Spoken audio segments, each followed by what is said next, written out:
Greetings, everyone out there. Welcome to another edition of the Holistic Human Optimization Show. I am your host, Ronnie Landis, and today I am joined by a very special and esteemed guest, Dr. Udo Erasmus.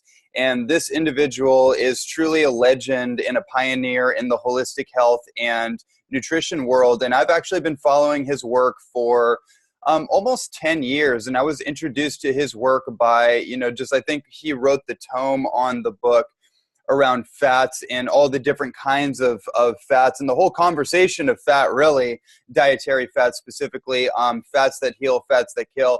And that book for me, when I got into the field of holistic health and alternative nutrition and raw food and superfoods and all these amazing things and really dove deep into it, that was one of the books that came up on my radar and really changed my entire perspective on the conversation of fat.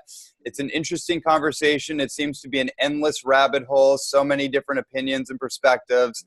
And, I'm just excited to dive into not just that, but really dive into more of the cornucopia of your work, the broad spectrum, what you've been up to since that book. And since that work, I know that we can't just segue your work just in one particular niche of the diet world. I know there's so much more that you're focused on. So I'm really excited to have you on. Thank you so much for joining me. Hey, I'm glad to be on. It's always nice to get an amplifier for message, and it's nice when people are interested in what I'm interested in. Yeah, absolutely. I know the feeling. And so I'd love to begin by just having you share your personal journey with us. How did you get started in the health field, and what inspired you to begin doing the work that you've now done for many decades? I will tell you two stories. The first one has to do with oils, and later on I will tell you the bigger story, because what I'm doing now has moved on from fats and health. But I'll tell you the first story that led to fats. I went to the University of British Columbia and I studied science. And I came out of the Second World War in Europe. So I was a refugee kid when I was 2 years old. And life was pretty chaotic. Couldn't trust anybody. People were upset. People took it out on the kids. It was not a really easy life in the beginning. And because I didn't know what I could rely on, I studied science to try to understand how things work. Then I went into biosciences to understand how creatures work. Then I went to psychology to understand how thinking works. And eventually ended up doing self-knowledge because that got me a handle on how I work. And I had done that for many years. And I was always interested in everything. That's really beautiful in a sense, because it's always exciting, but it was also difficult because I never wanted to cut off any of my options. So I never made a decision about what I wanted to spend my life doing. And in the process of all of that, I went out to university, and then I got into the 60s and traveled and lived on communes and tried some drugs, and mostly the psychedelic ones that deal with, with the internal world, which was very interesting to me, because it's one thing to see your face in the mirror, but it's a totally other thing to be present in your own life. And what does that feel like? And what does it look like? And what does it sound like? And what does it taste like to be present in your own life? That's a whole other conversation we could have. But then I got married, and we had 3 kids, and my marriage broke up. And I wanted to kill something, so I took a job as a pesticide sprayer. And I was really good at it, but I was also really careless. And after 3 years of spraying pesticides quite carelessly, I got poisoned by the pesticides I was spraying. And I went to the doctor and said, "So what do you have for pesticide poisoning?" And she said, "Nothing." And that day, that moment, I said, "Oh shit, my health is actually my responsibility. And if I don't take care of it, maybe nobody does. If I don't care about my health, maybe nobody does." And it kind of was like, well, I only get one body. And that body, there are principles and components of making that body work and making that body serve you for as long as possible. What are those principles and components? And I began to look into the journals, the research journals. They had 600,000 research studies that then be published on health and nutrition, disease and nutrition. And I didn't read them all. It would take 25,000 pages just to print the titles. 20 per page, right? So huge amount of work that had been done. And so I started going into the journals, and I ended up looking at oils because they were the most confusing area.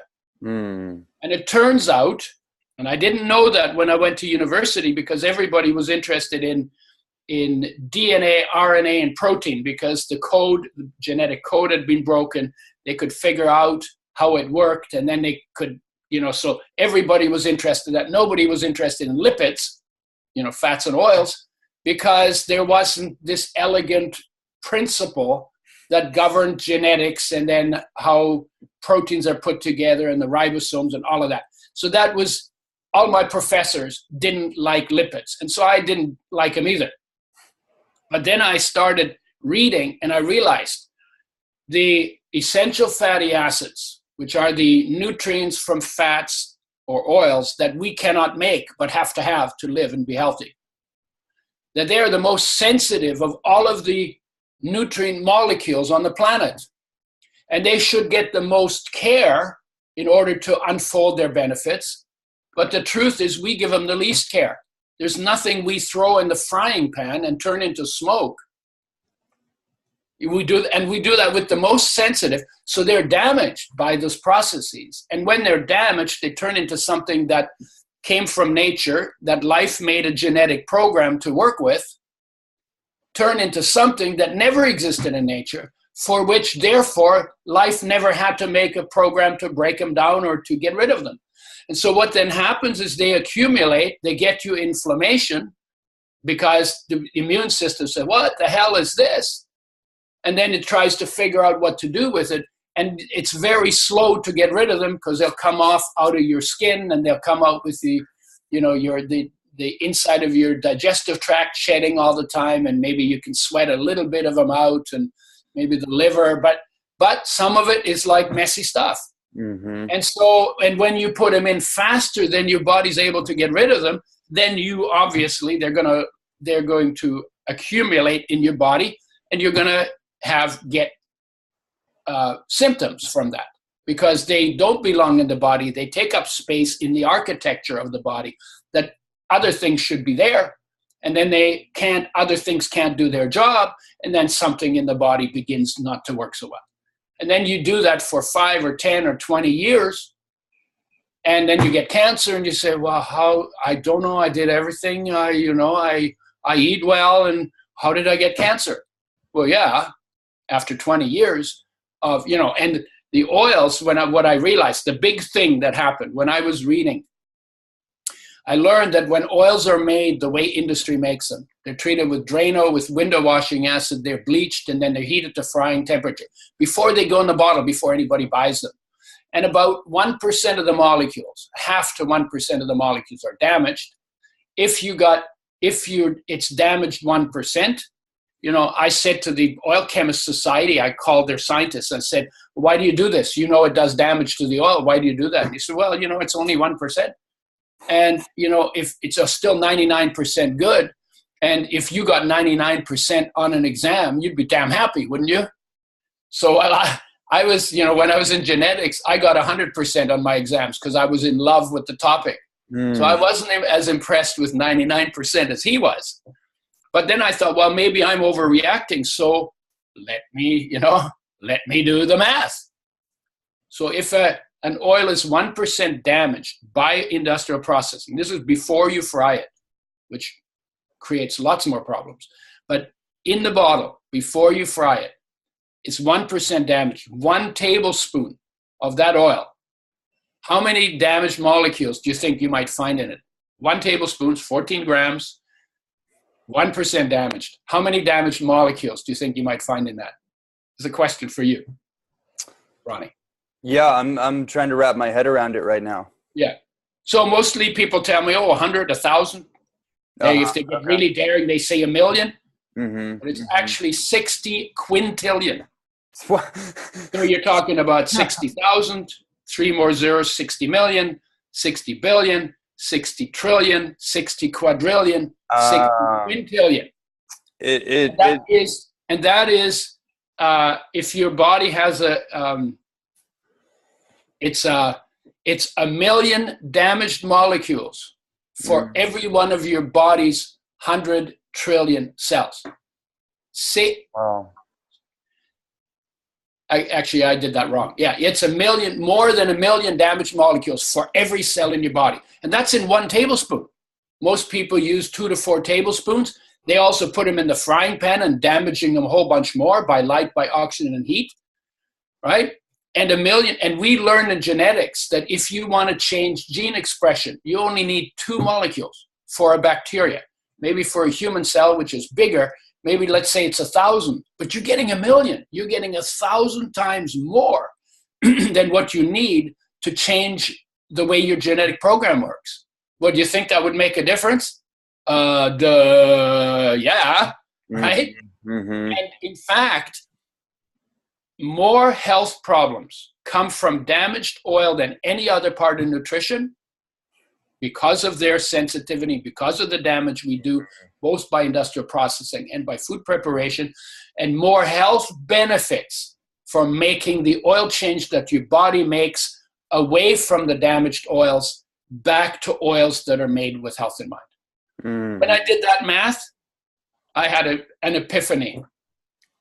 And by the way, that was in 1980 when I got poisoned. 1981, it was established that omega-3s are an essential nutrient. Yeah. That your body can't make, that you got to have. If you don't get enough, your health goes down. If you don't get enough long enough, you die. And if you bring it back in adequate quantities before you die, all the problems you get from not getting enough are reversed because life knows exactly what to do with them, provided you make sure enough of them land in your body so that life can do its job. Right? That's the definition of essential. So that was established a year after I got poisoned. And when I heard about that, I said, oh my God, we're going to make oils with health in mind because they need that care. And I'm going to do that. And it wasn't that hard. I grew up on a farm. We tinker with machinery all the time. So it wasn't that hard to do it. I just had to know that we have to protect them from light, oxygen, and heat. And then you put them in a glass. And then you put a box around it, and then you keep them in the fridge, and you keep them in the fridge at home, and you put them on food after it comes off the fire. You do not use it for food prep. Right? So, and then how much? Tablespoon per 50 pounds of body weight per day is optimum. And you find within a month, your skin becomes really soft and velvety. It took me 4 times as long to burn in Hawaii from sunburn as it did when I didn't have the oil. I actually measured it, and I did burn.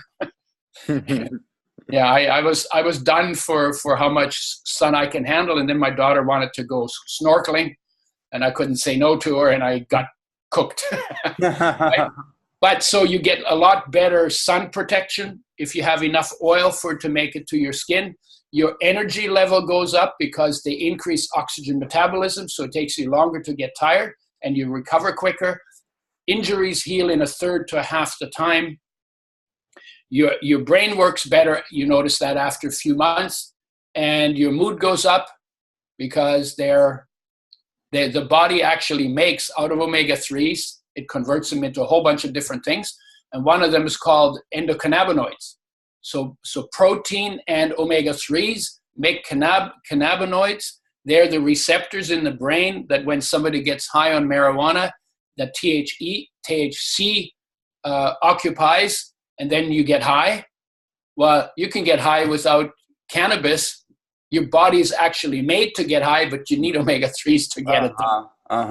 Isn't that interesting? I mean, yeah, that's pretty new research. Yeah, they also improve immune function, and they also lower most of the major cardiovascular risk factors, decrease inflammation, make bones stronger, good for joints, both the the movement and the healing of joints and the less inflammation.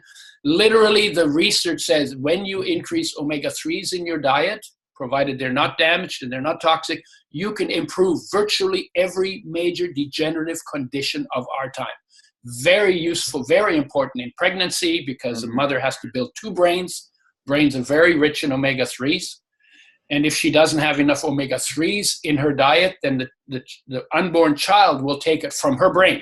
Right. When women end up getting baby brain, they call it sometimes, they get postpartum depression or low energy. We worked with animals. We had dogs that had litters where the mother was too tired after getting birth to look after the babies. And when we gave them the oils, they had bigger litters and they had lots of energy. Also good for hair and nails, good for vision. I think they're also good for socialization. I think there are some socialization circuits in the brain that work better when you have enough omega-3s. And we tested that in England with kids that were obnoxious and couldn't go to school but had to stay in school by law. So they put him in a different school, and all they did was fight. And what they did is they heard about the oil. They gave him a tablespoon. I would have given 2 or 3, but they gave a tablespoon. Nothing happened the first month. Nothing happened the second month.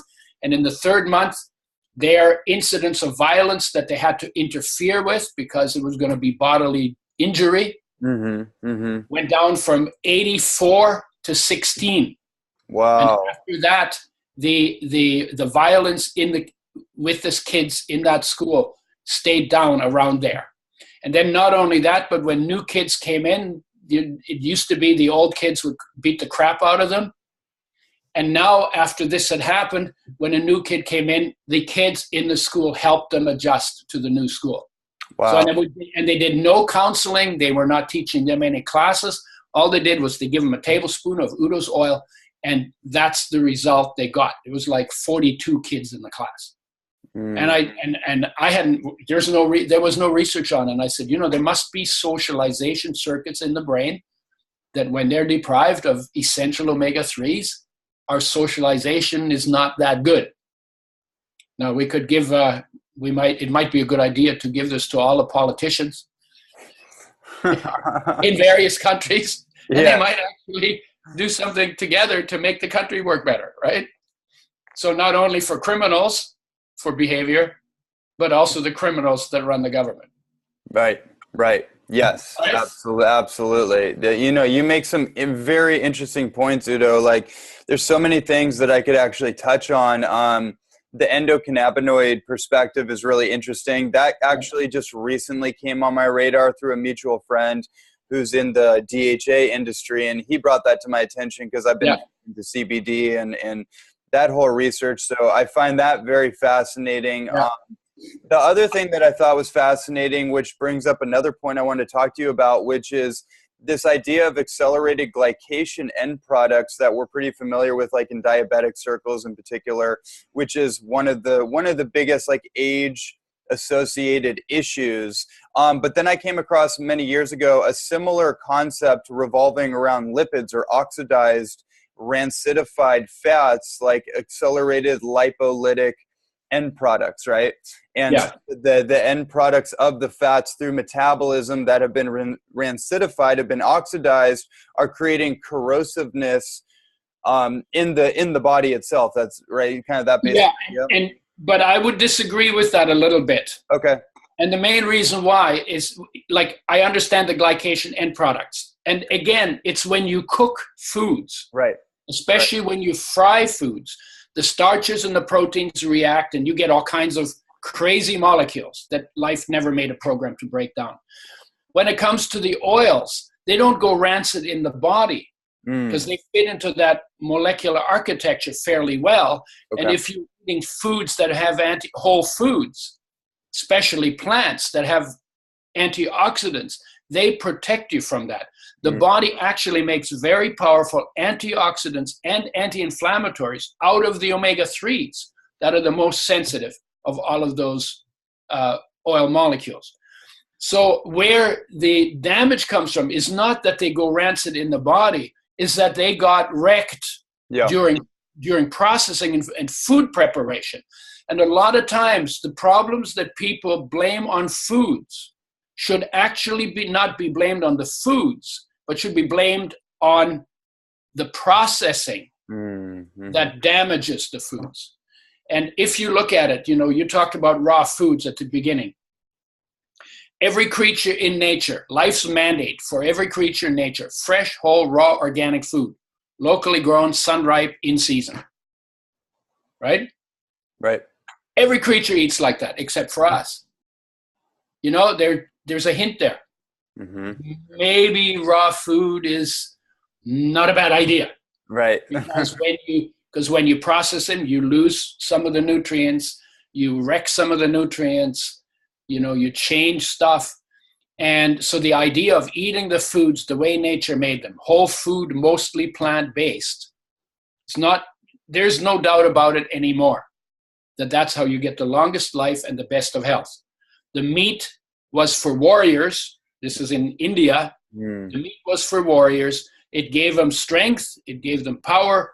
It made them aggressive. And they tended to die relatively young in comparison to the teachers who were on vegetarian diets. And I've done all of that. I spent part of my life as an untouchable, and then I was a warrior, and then I was a merchant, and now I'm trying to be a teacher. There might be a hint of wisdom that I've collected in my life. And as I've grown older, I find that I do better on more plant-based, whole foods. And I eat a lot of them raw, works very well for me. And, but it takes time to adjust to that. So I didn't do that overnight. And I've just basically headed in the direction of more plants, because I still like some of the things that I used to do when I was younger. They don't like me as much. And they let me know. And so I'm just paying attention to what my body tells me, because I'm relatively present in it. So, but yeah, there's a lot of damage that's done by processing and by food preparation. Do you know that the cooks in restaurants have 4 times more lung cancer than normal people? Yes. Because they spend their whole life in front of the frying pan. And normal people do too. They spend part of their life in front of the frying pan, because everybody fries. But cooks do it so much more. And because of that, they have 4 times more lung cancer. And it's probably the fumes of the burnt oils are probably the primary reason for that. Yeah. I mean, 400% more, 4 times more. Wow. So if you're going to be a chef, be a raw food chef. Totally. Yeah, that makes so much sense. And I want to just bring back to the point that you had mentioned about the oxidizing of the oil. What is it? Is it before it enters the body? Is it after? So that's actually a good distinction, because there's a few different perspectives, and one of them, I guess, is like, okay, the oils are very volatile. They're very heat sensitive. We have digestive acids. We have stomach acids. So do we need to shield the oils in something like astaxanthin, or is that a necessary thing, or does our body already have a protective kind of mechanism for when the oils come in? Well, it depends on what you're saying. First of all, if you've damaged them, astaxanthin will not fix it. Right. And if you've damaged them, taking a fish oil capsule will not fix it. And the fish oils are even more damaged than the cooking oils. So you have to prevent the damage by not wrecking them in the first place. And then, yes, there are many antioxidants like astaxanthin, but bioflavonoids and terpenes and anthocyanidins. And so there's a lot of different molecules that have antioxidant, which is protective properties of the oils. And you would get those from foods when they're in their natural state. And that helps because the two work together. But the body also makes antioxidants out of the oils themselves. So you have a situation where the most sensitive of your nutrients, the body actually converts them into their own protection. And when I saw that, I had an orgasm. I said, it's like, who came up with that? How cool is that? Right? So, but the idea that you can throw a supplement at something you wrecked in your kitchen, right, that'll take care of it, is actually a dumb idea. It doesn't work like that. Don't wreck it in the first place. Eat the way nature made your foods. Yes. That's the way you're going to get your best health and your best protection. And in those foods, with the way nature makes them, the antioxidants are in the seeds that have the oil. Right? So they come with that. And then your body also makes antioxidants. Some of them out of the oils, like I just explained, but then also some water soluble, like glutathione. But glutathione is water soluble, so it's not as effective for dealing with oils. You want oil soluble antioxidants for the oils, and out of the oils, the body makes those. So very, very interesting. Okay, yeah, that's interesting. You have to remember, like, it took life has been on the planet, according to the researchers, for 4.3 billion years. So this experiment of life that nature undertook, or the universe undertook, I don't care how you phrase it, but is an amazing experiment. And anything that didn't work got recycled. And so the reason why it works so well, and I'm sitting here like I got all this shrubbery and trees and green stuff and flowers outside my window, right? And garden in the back, and you look at the whole planet, it has so many different creatures on it, and a huge number of very successful creatures, all as an ongoing experiment, the present result of an ongoing experiment that's been going on for 4.3 billion years. And in that experience, and in that experiment, anything that didn't work, at least early on, got recycled before reproduction. And the moment that happens, then all its genes are gone from the gene pool. And we are the successful end product of a very long line of successes. And what I say to people, don't fuck it up now. Right? Yeah, right. Yeah. Because honestly, what you've inherited, being a human being, is unbelievably amazing. Unbelievably amazing. That's that kind of opens up an interesting conversation, because my suspicion over the years in terms of health and longevity, wellness in general, really has a lot to do with what we're here to do in life, being on our mission, being on our purpose. Like, what is that soul signature inside each one of us? What is it calling forth? And then how can we get in alignment and get congruent mentally, emotionally, physically, and spiritually with that calling? Yeah. And I just really always tuned in to this conversation around longevity. And I just kind of felt like the secret, if you will, the alchemical code of longevity has a lot less to do with the pharmacopoeia of chemistry, and it has a lot more to do with the alignment of one's, I guess, sole purpose, or why they're here. And then the diet, then the lifestyle, all kind of supporting cast. They all come in to support that. But it's like, what are we here to do? And I want to kind of bring that point in, because you bring up this really interesting idea, is that we are the inheritors of our ancestors' dreams and their hopes and their desires and their aspirations that they could not live out in their short time span, and it gets transferred over to us. And so now we inherit kind of that responsibility. Okay, well, that takes me to the second question. So let me tell the story. I came out of the Second World War, and I was a refugee kid when I was 2 years old.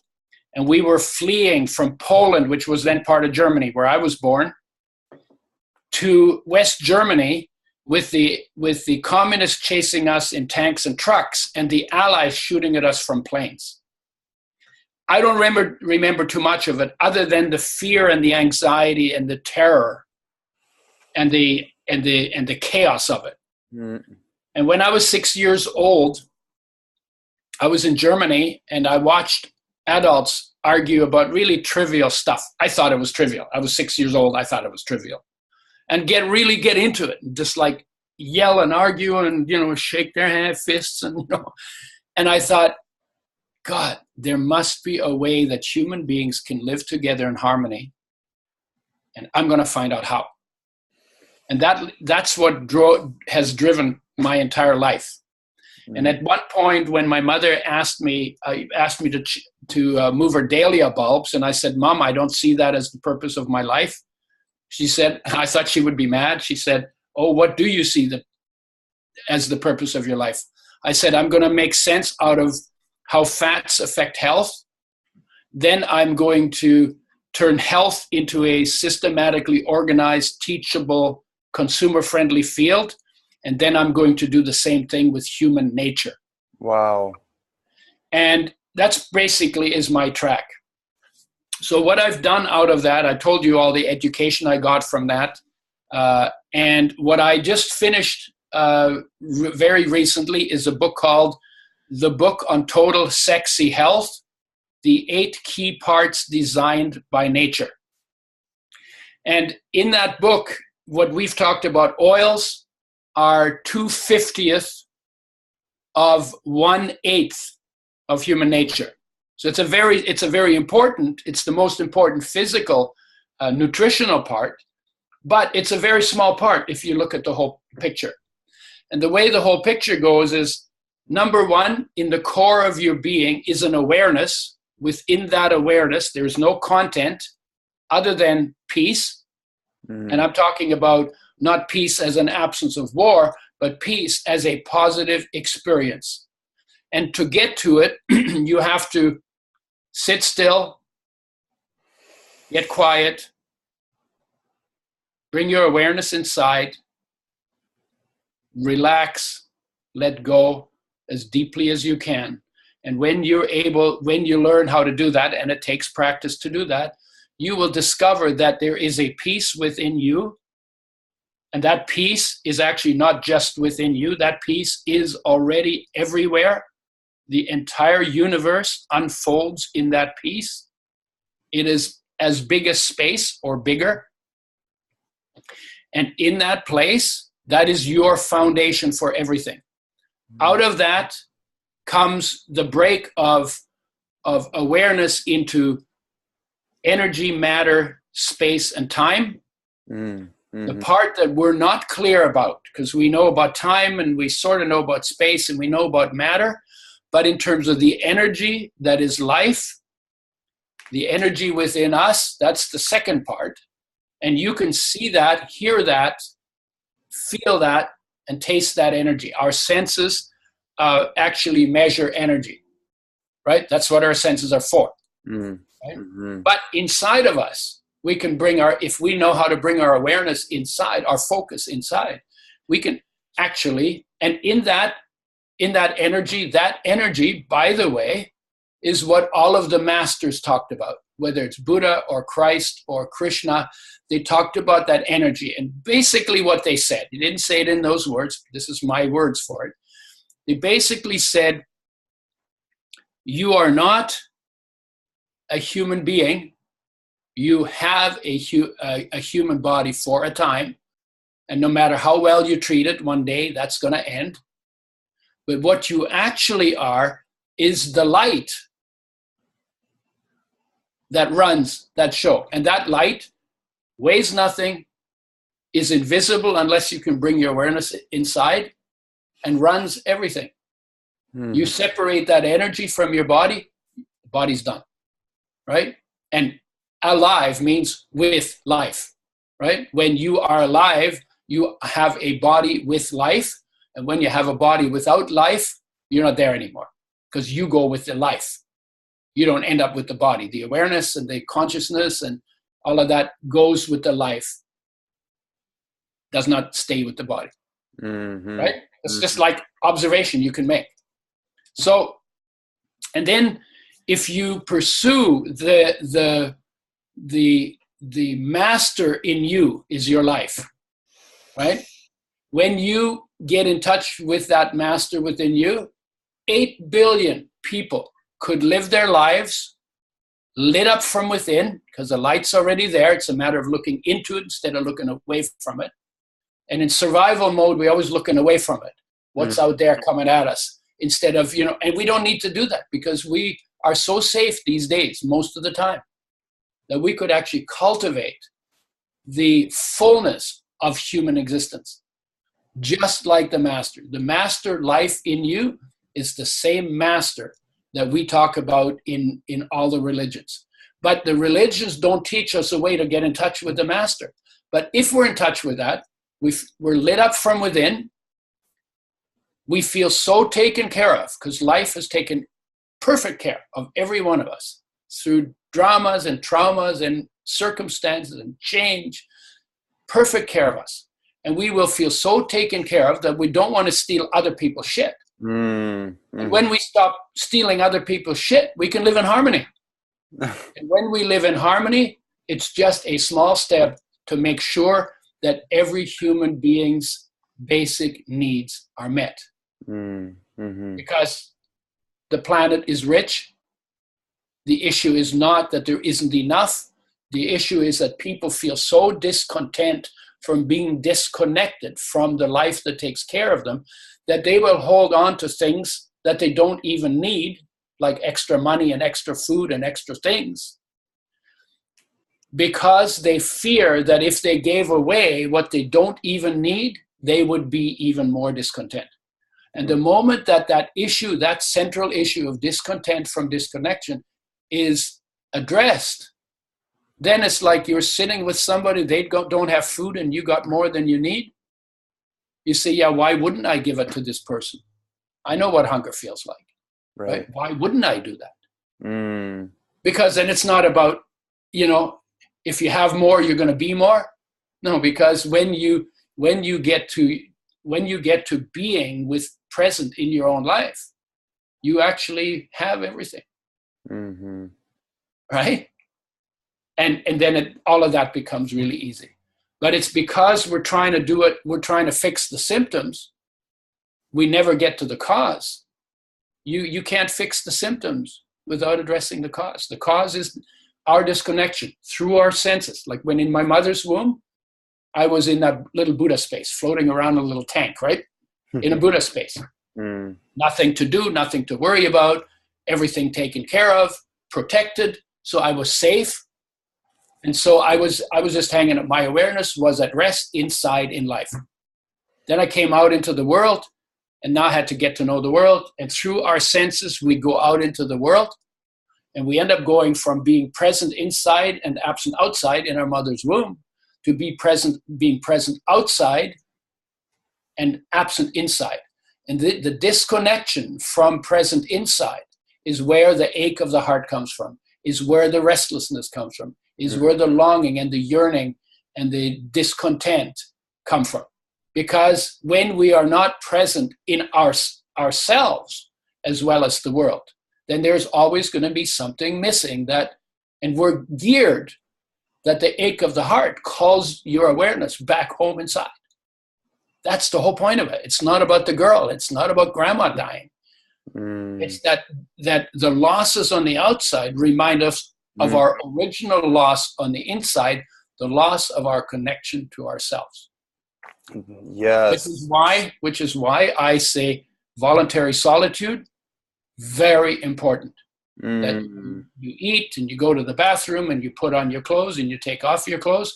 One of the things every day that is really important to do, spend some time only being present with yourself. Try to be fully present in all of your being and discover how incredibly magnificent it is to be alive in human form. Probably in any form, but I'm a human being, so I don't know what it's like to feel, what it feels like to be a tree, right? And when you do that, then you also begin to see the purpose of life that we began this with. What is the purpose of your life? Number one purpose is that you get in touch with the magnificence of the gift you were given and experience that to its fullest. When you do that, you also have more to give. Giving is secondary. And this is not selfish because you got given the gift of life. And if you don't experience that gift and make the most of that gift, nobody else can enjoy it for you. So it's actually ignorant not to enjoy your life. And when you make that your starting point, by the way, all the masters said that thing too, right? When you're fully present in all of your being, you can help other people be fully present in their being. And there is the biggest purpose. Mm-hmm. You know, I had a meeting with a master once. It's a long story that I'm not going to tell, but there was a message, a being made of light and a message, but the message was not in words. I could give the words to it because light has no lips and doesn't speak English, right? So the message was, I am come not to judge, but to love. Mm. Oh, okay, well, that makes sense. Okay, but then that's true for this as well as everything on the outside. So we are light, we are love, and I'm not trying to be airy-fairy, hippy-dippy. You know, we're talking about light, sunlight, energy. You know, we are that. Yeah. And that awareness we can have. And we're here to love, not to judge, not to destroy, but to care for life. Because life is the only big treasure on this planet. There's none on the moon, there's none on Mars. Why the hell would we want to go to Mars with the environment that is so harsh, right? Right. Instead, care for what we got here. It was all given. It is amazing, and that's our nature. Our deepest nature is just to enjoy, be fully present in our life, and then be fully present in the world and care for life. Care for life, support life. You know, help in whatever way you can to make life incredible. Because literally, this whole planet could be glowing with light and glowing with care and glowing with kindness and glowing with, you know, peace. Because it's all there. It's all there. We have all that. We're wired for that. It's not like, oh, we got to learn this thing. Oh God, it's so hard. No, we're wired for it. We just got to come home and then live from home. Wow, beautiful. Crazy, yeah? Yeah, beautifully put. I feel like potentially maybe the key to longevity, so to speak, along these lines is actually taking care of your own home, you know, so to speak, like really like, you know, because one of the things you had mentioned was this whole idea of like, why are we going to go to Mars when we have such a beautiful planet that we live on, that we have always lived on? And, you know, it's kind of like this idea of the grass is greener. Obviously, in that example, it's clearly not. Except there's no green grass on Mars. Right. But it's like, it's some kind of weird thing in the psychology of the human condition where it's like we try to get out of discomfort without, and maybe we put a Band-Aid on something and try to pretend like it's not there. Do we try not to actually remediate the situation? So we can distract ourselves without actually taking care of what's ailing us. Well, in my opinion, it's just the stupidity that results from not getting present in our own life and always thinking we need to go and do it out there. And we do so much. I say, you know, if you keep doing, you're going to turn into doo-doo. When you get into being, because in a way, it's like we do way too much. We could do way less, you know. And I know people are driven, and all the people that do the motivation and all of this stuff, do whatever it takes, push. Right. No, and what I'm saying is, no, the first thing you need to do is stop doing anything and get present in your own life. And then there's a flow that is much deeper than the motivation, a flow of life that is conducive to living in harmony. That's already built into us, right? And so you know that when people are driven to outside accomplishments, is they're not doing their homework. It's fundamental. It's that fundamental. If they were doing the homework, they say, oh, you know what? There isn't that much to do, but let me do a little bit here. And, you know, got to make sure people are, you know, you're fed and you go to the bathroom and you look after your house. And, you know, so there's a few things to do, but there's way less to do than you don't need to make $60 billion. What are you going to do with that? Right. And if you want to help people and say, "Oh, I'm going to make a lot of money so I can help people," why don't you help people? Why don't you help people now? Right. Old lady across the street, right? What do you need to do? Play with your grandkid. Like I have a grandkid who's 1.5. It's like delightful, right? Just sweep your stairs. It's not like we got to do big things. It's like, but we could experience big things. Doing nothing, being the janitor, not being the CEO. It's all the same. Every human being, the poorest people in sub-Saharan Africa have the same magnificence inside of them that the richest guy living in a penthouse in Manhattan has. Life made everyone equal. Life put the same value in every human being, right? And sometimes poorer people have more of that heart than rich people, because the more money you make, the more you shrink your heart. That's what the research says. Wow. So poorer people actually give more than richer people. And when you say, "Well, I'm going to make this big thing, this big money, and I'm going to be famous, and then I'm going to give something," give it now. Give it now. It's not. There's nothing that money will do that heart won't do better. So if you give a lot of money without heart, it's going to be destructive. And if you give money with heart, you can use it constructively. But if you have no money and you give heart, you're just as constructive. Wow. Yeah. So money is a good servant, but it's become the goal. And I say you either work for life or you work for the bank. If you work for life, you will sacrifice money for life when necessary. If you work for the bank, you will sacrifice life for money when necessary. If push comes to shove. Right. That's when you know for sure. But honestly, it ain't about money. It's about enjoying the gift, and it's about helping other people enjoy the gift as much as you can. And you can't take them further than you've gone yourself. Right? So it's not, in that sense, it's not complicated. And we have a world that's wired for a message, and this is the message. Yes. It's about life. It's not the economy, stupid. It's life, stupid. It's that political thing. Yes. And politics is always about the money. They're always talking about the economy. You know that trees are rich without having any money. Yeah. And animals don't need banks, right? And so when people politicians tell you about the economy, "Oh my God, it's going up, it's going down."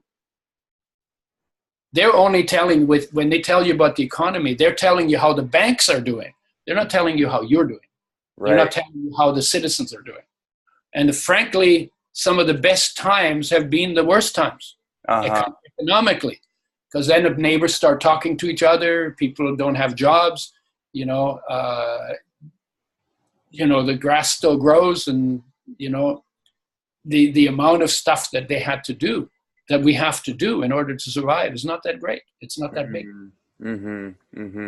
But it would be nice to have a measure that talks about how people are doing. Well, like suicide is going up, apparently, right?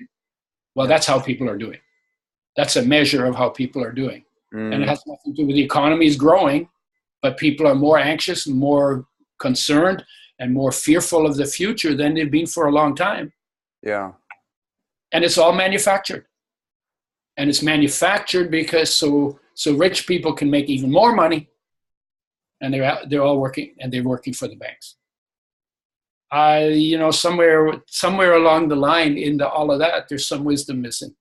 And it's not in line with living a whole life.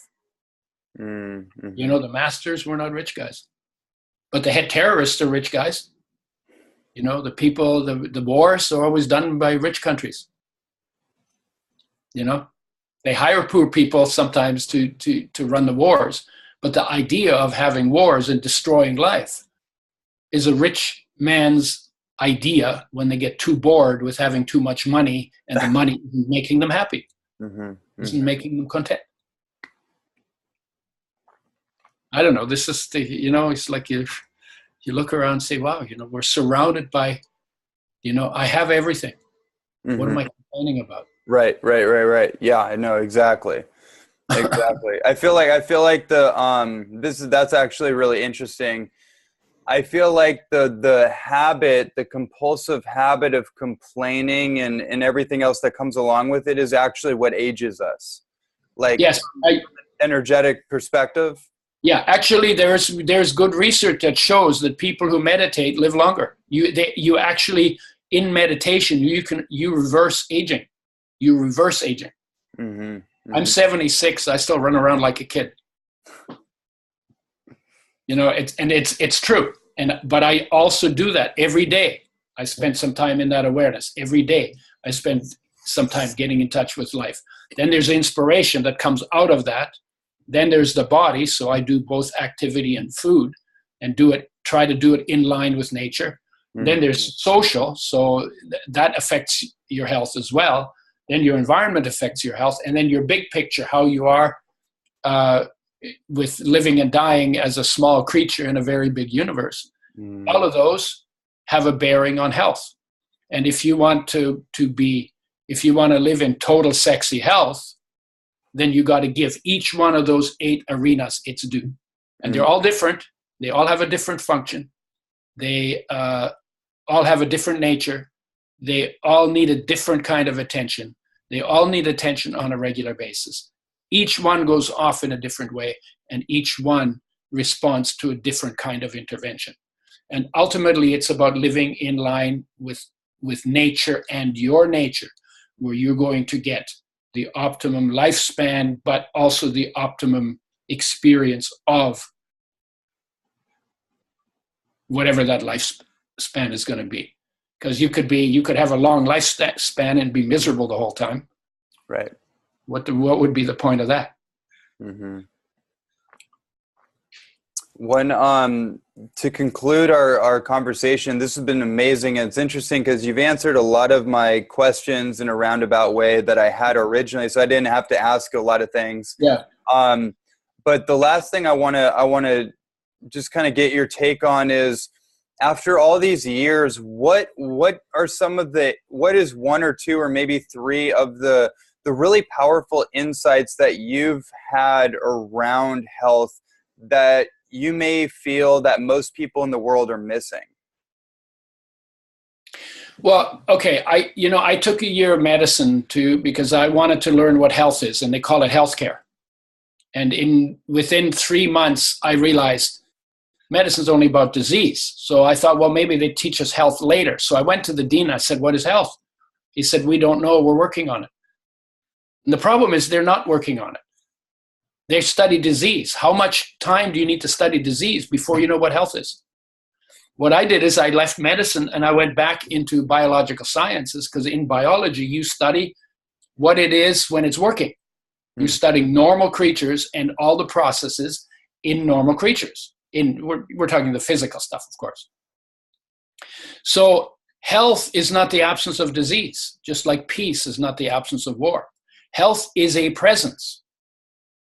And when that presence, it has principles and components, when we get out of line with those, that's when we get sick.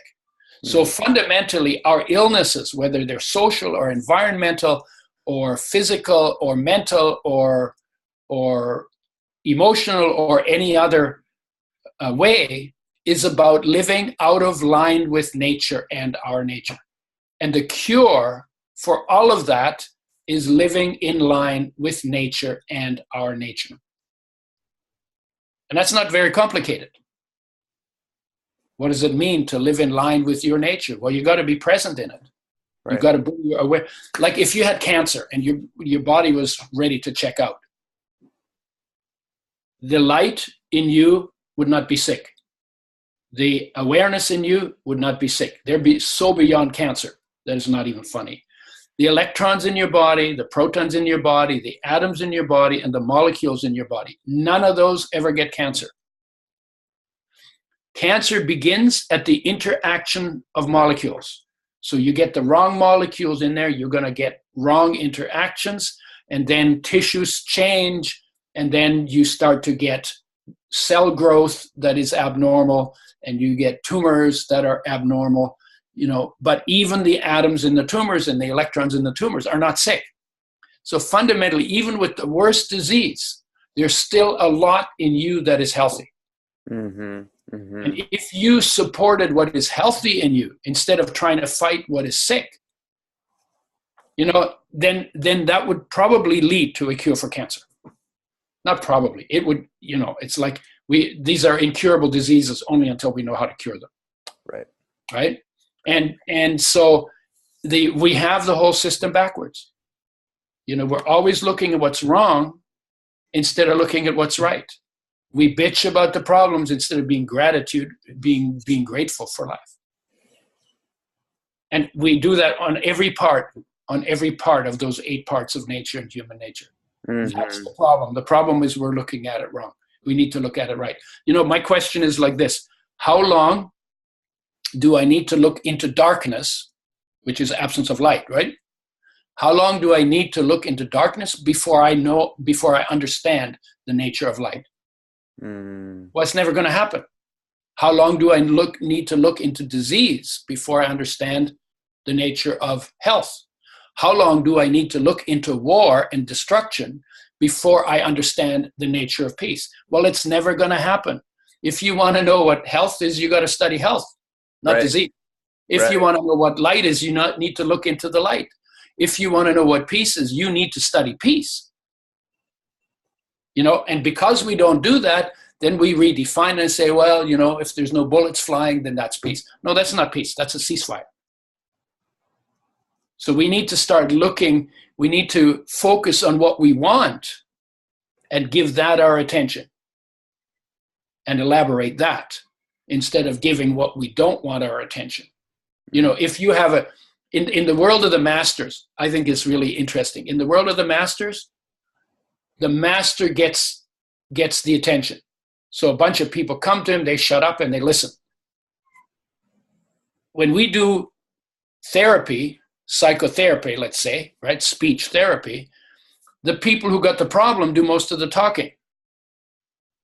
Well, there's something wrong with that picture, because if everybody who's got a problem is willing to sit down and shut up and listen to someone who doesn't have a problem, maybe there are going to be some hints there about how not to have any problems. So we ought to give the guys who don't have any problems our attention. Right? And it doesn't matter which field you look at. But what we tend to do is we're always about what's wrong, what's wrong, what's wrong, what's wrong. And honestly, the world will shift when we all start asking what's right, what's right, what's right, what's right. Right. And it's based on, what is it based on? Awareness, life, inspiration or creativity, needs of the physical body from nature, social, environment, big picture. What does that look like when we're in line with it? That's what we need to be aiming at. Fantastic. Beautifully said. What a way to conclude this conversation as well. Wow. It's almost like I don't even have, you just said, you kind of like concluded it and laid it out so perfectly and brought it together in such a nice little bow tie for everyone to really to take in the present of this presence and this gift of life. I think that was kind of the underlining message of this, and also bringing in a lot of interesting scientific information around essential fats, which is something that you're so well known for. So I'd love for you to share a link or website that people can go to. You have your own company, Udo's Oils, which is quite famous at this point. So udoschoice.com. Okay. And Udo's Choice official is Facebook. Also Udo Erasmus Facebook. And we're also on something else. LinkedIn I think is Udo Erasmus. I'm not hard to find on the internet, and I do quite a bit of interactive stuff. It's fun. The other thing I'd like is to get the link so that when you're done with it, then I'd like to post it and so other people can listen to it. Absolutely. Maybe 1 or 2 or 5 people will listen to it. And I think we'll have a few more than that, but yeah. Okay. It's a Let's good. say 12. Let's say 12. As many as possible. It's always nice. The world is wired for a message. I think this is part of the message.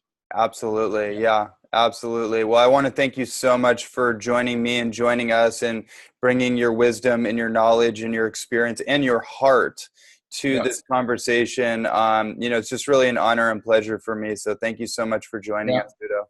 Same honor for me to be able to do this, and I appreciate you having me on. Thanks, Ronnie.